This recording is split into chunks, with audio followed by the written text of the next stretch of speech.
All right, good afternoon, everybody. So just a quick note on housekeeping. I would ask that everybody please silence their phones as we're getting ready to start the event.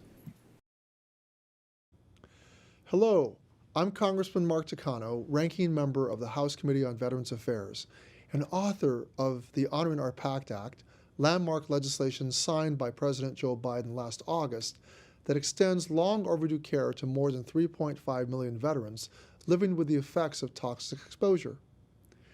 It is an honor to celebrate the 75th anniversary of the signing of Executive Order 9981 on July 26, 1948, by President Harry S. Truman, desegregating the United States Armed Forces.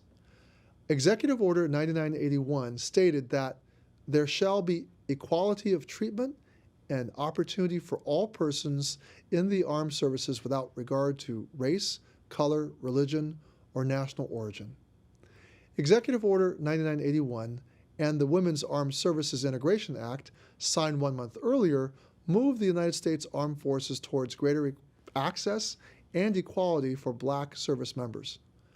I'd like to thank the Department of Labor's Veterans Employment and Training Service for conducting research on the Black veteran employment experience.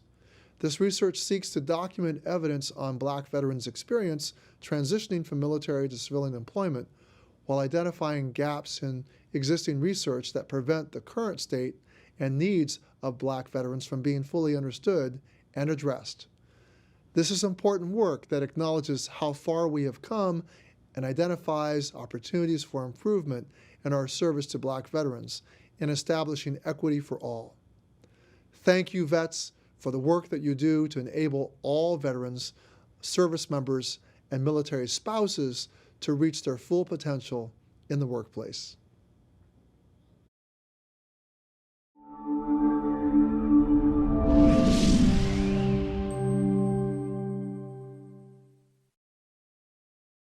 Welcome. My name is Julian Purdy, and I am the Deputy Assistant Secretary for Policy for the Veterans Employment and Training Service, also known as VETS. And it brings me great joy to welcome you all to the commemoration of the 75th anniversary of the desegregation of the U.S. Armed Forces, a Black Veterans and Good Jobs event. This event is a special collaboration between the Department of Labor's Diversity, Equity, and Inclusion Accessibility team and VETS. And we could not have done this event without partnering with the support of Acting Secretary Julie Su, Alicia Black-Hackett, and her team, as well as my colleagues at VETS. And it's also now my great pleasure to introduce Acting Secretary Julie Su. And while Julie Su is going to come to the stage, we are first going to hear some words from Congressman Mike Levin on a video. Good afternoon. I'm Congressman Mike Levin, representing California's 49th Congressional District. It's an honor to celebrate the 75th anniversary of the desegregation of the U.S. Armed Forces with you today. President Truman's Executive Order 9981 paved the way for Black service members to be able to fight for our country with dignity and respect, regardless of the color of their skin. The celebration of this historic milestone gives us the opportunity to reflect on how far we've come and how much more we must do to expand opportunities for Black service members, veterans, and their families.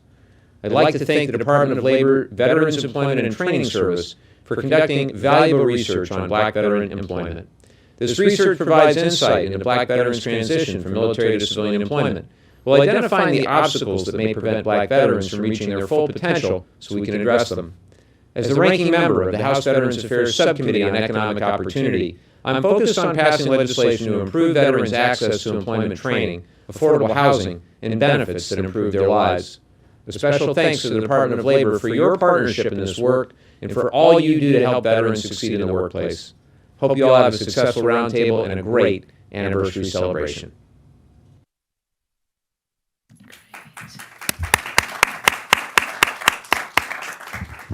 Thank you so much. And Julian, thank you for your incredible leadership at VETS and on so many of the initiatives since we've all been here at the Department of Labor.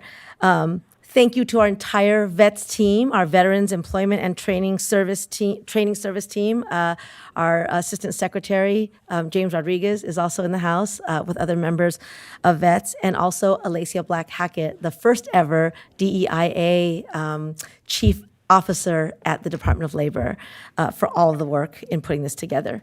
It's such an honor to be with you all and to welcome you here to the Cesar Chavez Auditorium at the Department of Labor.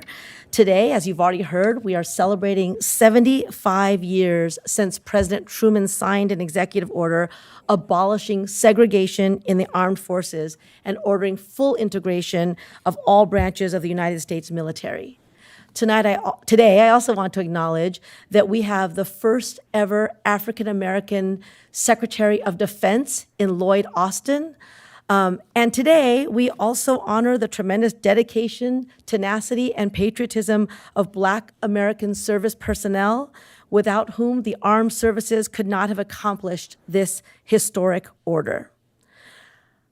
So I don't need to tell anyone who's here today that throughout our history, Black Americans have fought tirelessly to defend our freedoms. From the very founding of this country to the Civil War, from the trenches of 2 world wars to Korea and Vietnam, Iraq, and Afghanistan. But for too long, Black Americans stepped forward to protect our country even when our country didn't offer full protections to them. Many made the ultimate sacrifice to defend all of our rights and our freedoms abroad, even when they were refused access to the full protections and spectrum of rights and freedoms back at home. And the 1.2 million Black veterans who served their country during World War II came home to find themselves excluded from the GI Bill, and for many, the doors shut to home ownership. In the midst of it all, these brave women and men never stopped fighting for the founding ideals upon which our nation was founded: liberty, equality, fairness. So today I'm thinking about people like Major Oleta Crane. In 1943, during World War II, she became one of 3 Black women to enter officer training for the U.S. Army. During training, Major Crane and her company faced constant discrimination. They were barred from the barracks and forced to sleep in other rooms. They were told that their voices were too high and their steps were too short after their marching drills. And they were even given the runaround at the segregated pool when they needed to train. Somehow the pool schedules always seemed to change when they needed to use the pool. At some point, Major Crane said, enough is enough. And at great risk to her own career, she demanded fair treatment, and she successfully persuaded her commander to end the pool's segregation. Now, she fought and won that battle 5 years before President Truman signed that executive order. So today we celebrate a whole bunch of trailblazers who at no small sacrifice made the world we celebrate today possible. And after the war ended, Major Crane was the only Black woman officer retained by the military. Now, in 1963, she retired from active duty. And the next year, I am so proud to say, Oleta Crane joined our very own Department of Labor, where she spent the rest of her career. Eventually, Oleta became a regional administrator for the Women's Bureau, where she continued her fight to empower women, especially Black women, and to advocate for their employment rights. Her incredible story continues to inform and inspire us here today. And so it's fitting that the Women's Bureau at the Department of Labor is today working to ensure equitable access to the good jobs that are being created all across the economy, and including making sure that all people, all talent in all communities are welcome in the jobs that are building our infrastructure and all of our new industries. So we owe Major Oleta Crane and all veterans a deep debt of gratitude. And that's not enough. We still need to make sure that our veterans and service members get equitable access to opportunities when they hang up their uniform.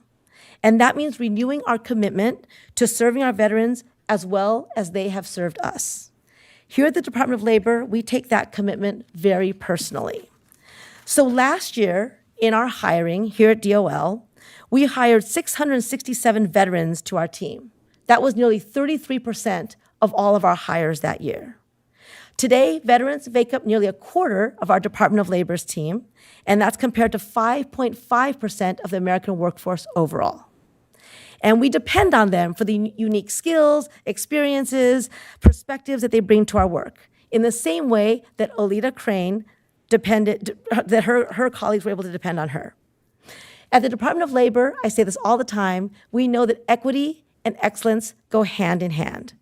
As study after study confirms, diverse organizations are stronger, more innovative, better at problem solving. Diversity and excellence go together. And as we also know, the road to diversity isn't always smooth, but Olita Crane's story, her career, and her service, as well as the stories you're going to hear about today, are proof positive that America is safer and better when we recognize that our diversity is our strength. Today, many service members still return home to face enormous barriers to receiving the resources that they need, and those barriers are even greater for Black veterans. So, we have more work to do, and that work has to be intentional in order to get Black veterans equitable access to the support they need and get them connected to the benefits that they've earned. And I know our Veterans Employment and Training Service, or VETS team, is leading that essential work. Together, we're building equity into everything we do as we help veterans transition and make sure that the valuable skills that they have developed during service turn into meaningful employment. And as we get them connected to career coaching, registered apprenticeships, and good family-sustaining jobs. So thank you for all that you are doing and continue to do, everyone here, especially our VETS team, to ensure that veterans return from service to the support and resources that they are owed. We are so excited to hear more about that with the amazing panel that we have here today. And now I'm going to turn it over to our incredible, first ever in history, Chief Diversity and Equity Officer, and my friend, Alacia Black Hackett. Thank you.